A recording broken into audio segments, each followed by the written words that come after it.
السلام علیکم پیارے بچوں، آج کی کہانی ایک ایسے نیک بادل کی ہے جس نے اپنی پرواہ کیے بغیر دوسروں کی زندگی بچائی۔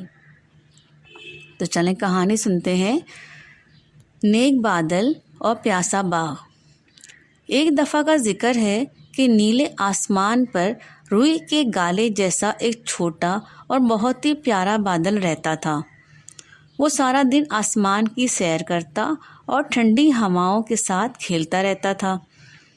اڑتے اڑتے ایک دن وہ بادل ایک ایسے باغ کے اوپر پہنچا جہاں کی زمین سوکھ کر پھٹ چکی تھی۔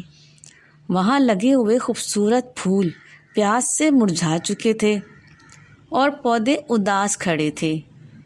وہیں ایک سوکھی شاخ پر ایک ننھی چڑیا بیٹھی تھی، جس نے بادل کو دیکھ کر معصومیت سے کہا، پیارے بادل، کیا تم ہمیں تھوڑا سا پانی دے سکتے ہو؟ دیکھو ہم سب پیاس سے بے حال ہیں۔ بادل نے جب باغ کی یہ حالت دیکھی تو اس کا دل بھر آیا۔ اس نے سوچا کہ اگر وہ اپنی ساری بارش یہاں برسا دے گا تو شاید وہ خود ختم ہو جائے، لیکن دوسروں کی مدد کرنا زیادہ ضروری تھا۔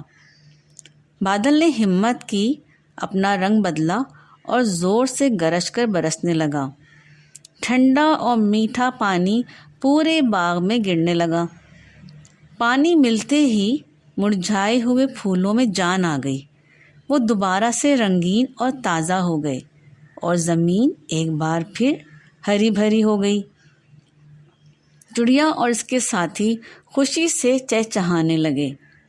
بارش ختم ہوئی تو آسمان پر ایک بہت بڑی اور رنگین قوس قزح بن گئی۔